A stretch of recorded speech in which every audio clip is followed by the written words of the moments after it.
Yesterday, Kamala Harris, she gave a speech in Michigan, and I'm telling you guys, I've been fighting on threads all day here because I had a take on it, and I'm interested to hear your guys' take. So I'm going to play this clip of Kamala Harris at her campaign rally in Detroit, responding to some pro-Palestinian protesters. Against the climate crisis, and he intends to end the Affordable Care Act. You know what? If you want Donald Trump to win, then say that, otherwise I'm speaking.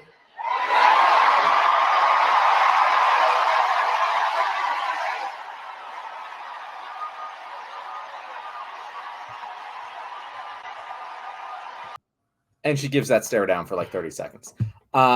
So my reaction to that clip was, like it is not good. I do not like it. I do not like the way that she responded. I do not like the girl boss mentality to put down genocide protesters. Like that line worked really well when she was on the debate stage and used it against a man.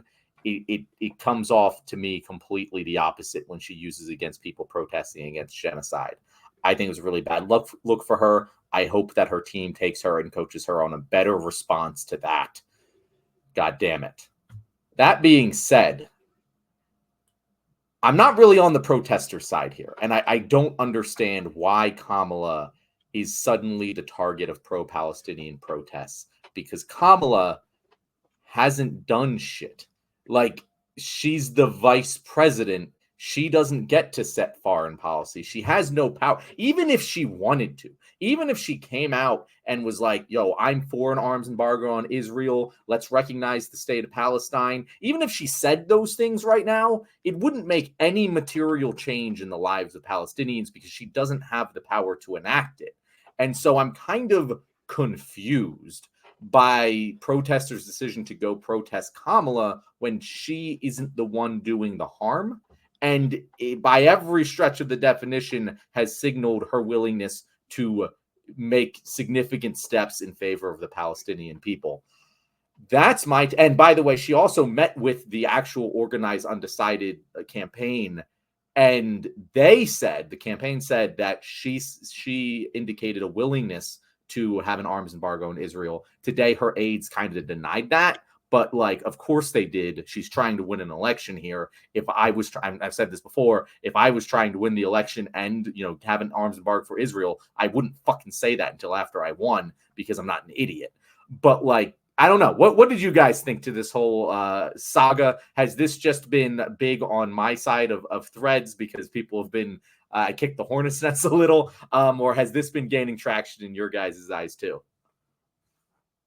I hadn't seen any debates on it today. I hadn't been around to it, but my thoughts on it are kind of similar to yours, I believe, because she's in a weird situation here where she is running for president and she has to, cultivate a voter base based on her vision for the country.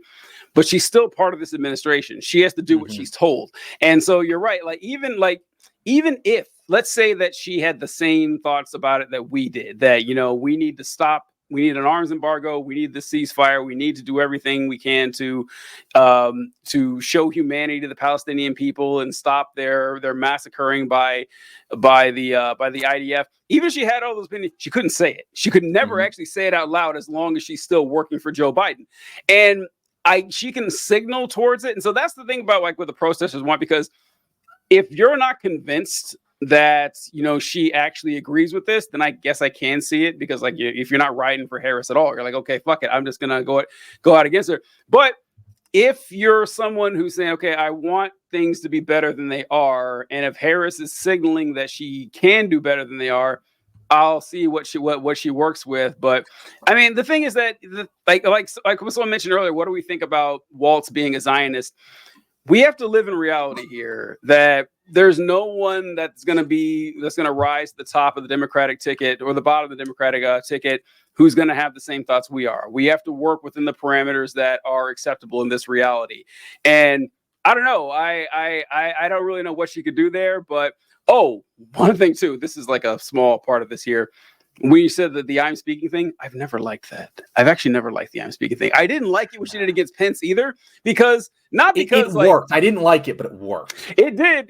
I guess it did. But to me, it came off as forced. I just didn't. It seemed like she was planning that for a week and waiting for a chance. Like, I'm speaking, and like I can see why people's like, oh, finally, a woman stands up to a man and puts him in. I get like that part of it, like the conceptual part, but the execution I didn't really like. And then doing it here, yes. Awful, like awful. That is not the place to do it. You can do that against Mike Pence. Doing it against people who are protesting a genocide that we're responsible for, not a good look. That is not. But there's really no good way to do that. It's very hard. Like you could say something like, I understand you. I have the same concerns as well. If you elect me to this office, we will do our best to stop this massacre. That's not going to stop them chanting, though. It's not. Nothing really will. So I don't really have a good answer to that. What do you think, EK? Yeah, I think so. Number one, horrible response. Absolutely terrible. That's not going to do anything for her. It's ludicrous. It would be ludicrous to think that Biden would step down and the person that would replace him would get on a hot mic and say, all right, arms embargo, and Palestinians shall be given the right to return, and we will not send a single dollar of aid money to Israel until every Palestinian is made, a complete citizen with equal rights as the Israelis. Like that's absolutely was not going to happen. Both parties serve capital. Both parties are imperialistic. Like we have none of the organization like to have any like legitimate third party come through or even have a candidate that would be like that get put at the top of the ticket of the Democratic Party. Like having said that, like Kamala like was largely just a mouthpiece for Joe Biden on the entire issue for everything that he was doing with that. And like now we're seeing her try to ride the line, which like it isn't great, but it is a positive. Like it does indicate that she is willing to like listen and not continue on with the policies that we have had like for Israel with the whole situation with Palestine and everything. So like those are positives, but like there's only so long that you're going to be able to ride that line. And I don't think it's wrong for people to ask for concessions of the person that is out there trying to earn their vote. Like those protesters want to vote for Kamala. They 100% want to vote for her. That's why they are there, because they want like to finally have like some recognition that things are going to change in a positive way, like in a way that will have a substantial effect on the lives of the people who are still being bombed to shit. Like was something like 90 bodies or something like that got delivered like yesterday or something like that. So like genocide is an excellent place to draw the line. And it is. Yeah, I think like there needs to be something, because otherwise we're going to be back into the same situation that we were in 2 months ago, where everybody's ambushing Biden at every rally, like doing cries like, hey, we see your genocide, all this stuff. And like I can't disagree with that. I mean, like for as much as I want to say, hey, like I think she's going to be different, I think she's going to be better, we still have to push her. We had to drag the Democrats kicking and screaming just to get to this point where we're at, where we're all finally feeling some hope. I'm legit feeling hopeful. Like, but we still have to acknowledge that, hey, like, unless they they have to give us something, and they've already blinked. The Democratic Party has already blinked. That's why we have Kamala right now. So there's clearly more that we can get, and I think we need to continue pushing. Like I think the infighting should stop as far as complaining about Kamala being the candidate. Like I said, there was no way you were going to get a pro-Palestinian candidate, period, whatever. Like, and I think more organization needs to be done as far as figuring out how to push the candidate that we now have, like, which is loads better than the last one, like, towards the issue that we want her to be on the correct side of. Yeah, and I want to pull up because Asaraptis has a good comment here, and they say pushing a politician to go with your agenda should always be before they get elected. Once they get in office, they don't have to listen to anything. Case in point, the push Biden left argument. And I don't agree with this, and it makes me kind of understand the other side more if you're looking at it through this lens. But the thing is, I feel like the general election, that's when the Overton window shrinks. Candidates have, at least rhetorically, candidates have to get very tight in that Overton window. It's in between elections that we're able to expand the Overton window and shift it. And the primaries are a great time to do that. Now, we didn't have primaries this year. And I've said repeatedly, we're going to be looking back at that and relitigating that issue once we get past this general. But yeah, we kind of ended up with a pretty good outcome. So I'm fine with just kind of putting that to the side right now. But you're not going to move a candidate during the general to take what is an electorally unpopular position. She has taken the electorally popular position. She's demanding a ceasefire. She's not putting a conditioning to aid on that ceasefire demand. And she has very much signaled a lot of very good pro-Palestinian things in the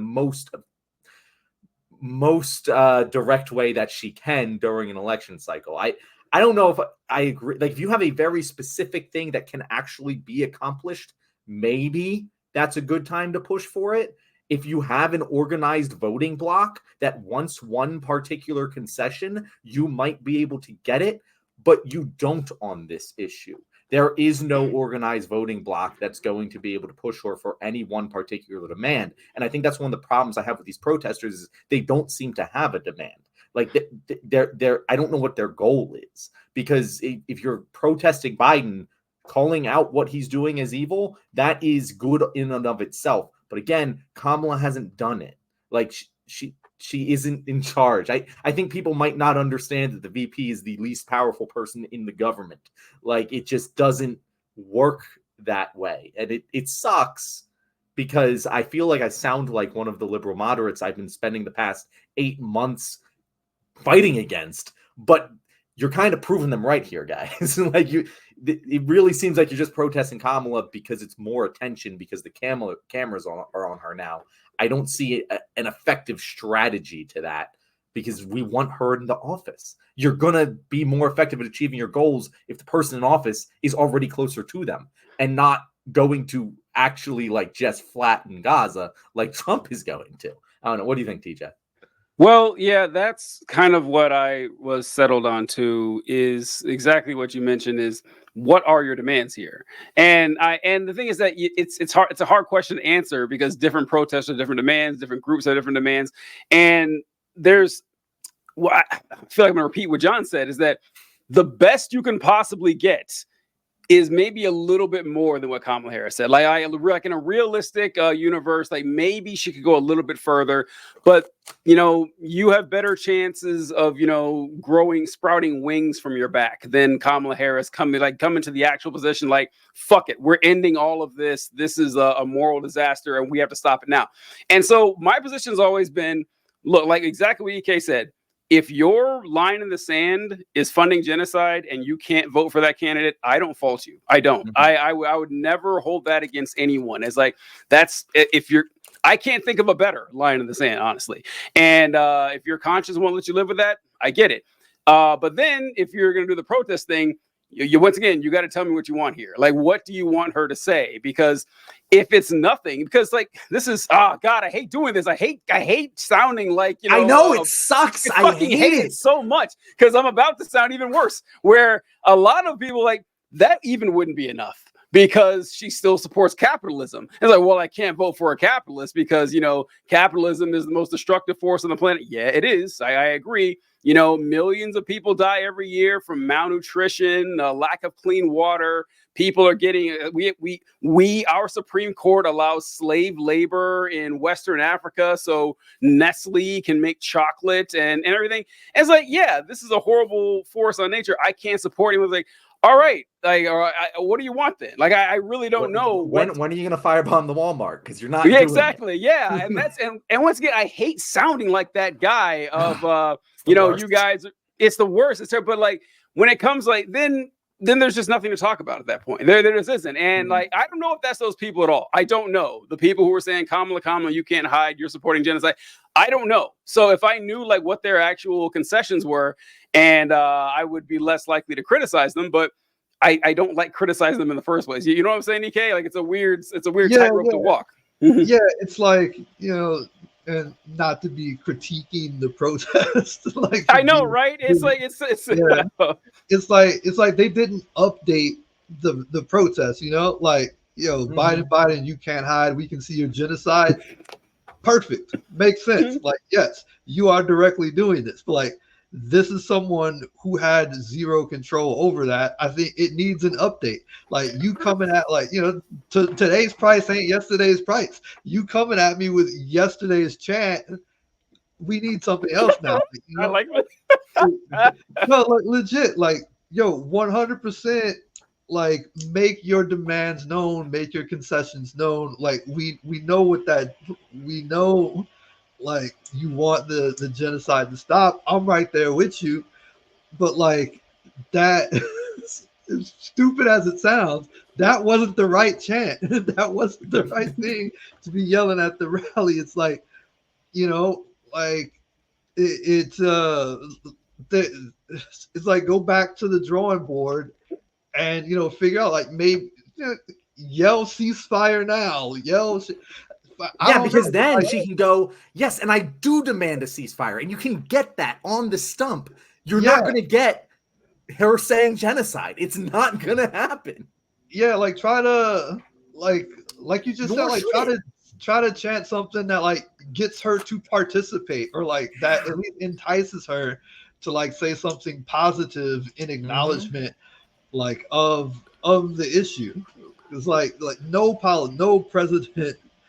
presidential candidate is going to say genocide in this thing, as fucking unfortunate as that is. So like figure out a way to like get her to actually signal that she's on your side. Like with Biden, it was clear. It is much less clear. I think a lot of us are like hopefully reading a lot of shit into the little crumbs that we have. That's why I was saying there's only for so long that you can walk that line.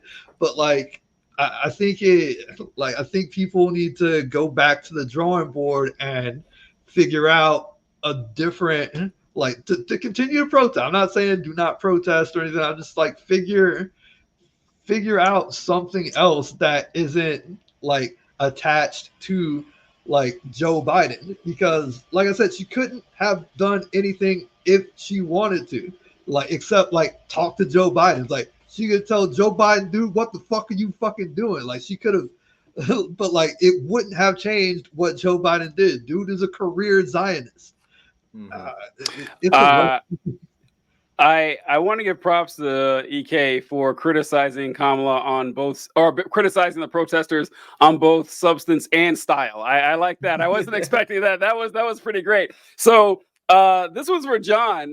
So like the last week or the week before, I lose track, when you and Ryan were doing the show, I remember watching a segment in which Ryan was talking about the vice president, and that he said he wasn't sure exactly what the constitutional duties of the vice president was. And I wanted to call into the show. I was like, I can tell you all about it and everything. But So I was thinking while EK was talking. You got the StreamYards link, DJ. You can just jump right in. Yeah, I was at we had like a banquet for our event and at night, and so I couldn't stop. I guess I could have just hid in the corner, did it? But anyway, constitutionally, the vice president is the president of the Senate. So like all the rules of the Senate operate through the vice president, which is why we were actually kind of mad at Harris for not firing the parliamentarian, which she could have done when they were in the way. To criticize her for. Exactly. You want to protest her for that? Yeah, I'm behind it. Right? Yeah, it was right there. Fucking Dick Cheney. Once again, Dick, you think that would have stopped Dick Cheney? It wouldn't, because it didn't. Because that's exactly what he did when the parliamentarian tried to get in his way. So while you were thinking there, EK, I was thinking the chant could have been something like, Kamala, the Senate over which you preside is supporting genocide. That's it kind of works and it fits into. It's like a European chant. Like Americans, we I know. Do that. When they were chanting like in Philadelphia, and like they kept trying like to get chants going, and I was like, guys, we spell eagles. That's what we do. That's about as complex as it's gonna be able to get. Don't try and do any other chant. Yeah. The chants can't be too cerebral. Yeah. So you know what? That actually, this is going back to the beginning of the show. We were talking about why weird and nerd, why that works, because they're easy words Republicans can understand. That's why this shit works, because, we call them, fascist or, dictatorial or, neo-monarchist. They don't know what this shit means. You call them weird, though, they're all over that. They got that. So, yeah, maybe simplify the chant, but people got to read the, first and second articles of the Constitution. That's probably not going to happen anytime soon. That's too hard, TJ. I wanted to take one moment to get on my stump here. Let's go. I have no evidence to prove this. Here we go. But I do think there is a significant divide on the pro-Palestine left. Obviously, we're already a very small piece of the cake. But on the pro-Palestine left, I think there is a significant divide between people like us who have been on this long before October 7th and people who kind of just learned about this since then from people like us. And I think there, especially with young people, there is a tribal defense of Palestine, attack on Israel. It is actually incredible how much, if you are around young people, they care about this so fucking much. But I think that you get into this purity problem with them where if you don't say free Palestine, if you don't call this a genocide, you're a fascist. And it's like, no, I call this a genocide.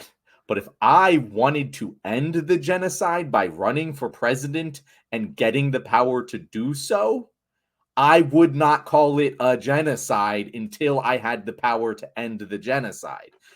You have to convince the American people first that it is, and they don't think that. So if you do that, you're harming your chances to do good. And I think that's part of what people don't understand, because in left-wing circles, you get points by being right the loudest, and that's not how electoral politics works. You get votes, you get points by saying what people want to hear the loudest, and that's usually what's right. And then you go and do the right thing once you get the votes, and that's how you affect change. But you're never going to do it by being right all the time, because people don't want that. I think, though, isn't that kind of an optimistic way to look at it, though? That hope that Harris is just lying about this and she actually is gonna. I don't know. It is optimistic. As soon as she doesn't do it, go to her rallies and protest the shit out of her. That's an appropriate time to do it, because now she's the one doing it. But right now, as EK said, it's not her. It's not. It doesn't make sense. She can't speak out against her boss. Yeah. It doesn't make sense. Again, I'll be there on day one when she's sworn into office and she isn't doing shit. I'll be there protesting her. I just don't see the strategic value in either protesting her or her saying anything particularly radical on this issue. I wouldn't do it. I don't understand why people would want her to. I see what you're saying now. Yeah, it's rough. Like, honestly, it's rough, and like I've never been as conflicted like as I am like on this particular issue because it's like Mm-hmm. everything indicates she'll be better, but like at the same time, it's like you have to hold like your elected officials or the people that you want to be elected, like account. You have to make it known that you will hold them accountable. You have to make your desires known. Like I said, when I was criticizing the substance of the protest, where it's like I think it's just something else that you can do to like get her to maybe make more of an acknowledgement. Like we had more of an acknowledgement that things are clearly going to be different. Like she doesn't even have to say exactly how things are going to be different, but it's like, hey, things will not be the same like under my presidency. Like I think that would go a long way and probably lead to less people protesting because what she did like is going to lead to more protests. Yeah, no, and I agree with that. That's what really sucks about the whole thing is her reaction was so fucking bad.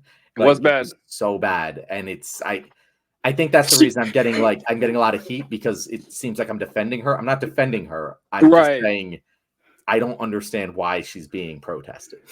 It was bad, but not only was it bad, but she stood there like she fucking ate. God, Like it was she just like awful. it was just like she's like, I fucking killed this. Like, oh no. She had that like that. I know. I can't make that face, but she does it very good. Oh my god! I think it would have been like 50% less bad if she didn't just like Superman pose while she did it. It's like, oh Jesus, that's really rough. Yeah, that made it so much worse. Times. Yeah. Say what, EK? I've seen that face several times. I mean, they did not chant anymore after that, right? It's such a mom face. Like that face. Like face. I would like 10-year-old me went, I'm sorry, mom. Yeah, it was a mom face. It's That's such good. a That's mom good. face. I don't think yeah. we as men are capable of making that face, but you saw it. Good stuff. Good stuff. All right, that's our show for today. Bumper. Yeah. What was our last topic? We had the Google. We had the Google monopoly and Elon Musk suing, and we dropped those two. So maybe we'll that. I think we're going to be pretty packed in election cycle coverage. Things are looking up. From things are looking up November, but yeah, things are looking up. I want to talk about it now. It's crazy. Thank you very much. We got to do our closeout. You're right. Let's do our closeout. Cool. EK, you know the drill at this point. I'm gonna introduce it, and then you're gonna say where people can find you, and then TJ is gonna close it. All right, guys, thank you very much for being here, getting to the end of this episode. If you were live with us instead of watching it afterwards, you might have been able to actually make a comment and got us to talk about it. So definitely join us live next time. That is after you like and subscribe this video. If you liked our guest, EK, how about you tell our audience where they can find you? Okay, so you can find me on YouTube, Instagram, and TikTok at What Good. Dear God, I'm so bad at plugging myself. Own name, EK. What's Good English? What's Good English? YouTube, Instagram, and TikTok. I think it's like here-ish. Yep. Kind of is. The what's is there. Yeah. I will say, what's good English is a very funny word to trip over. That's a term to trip over. That's pretty good.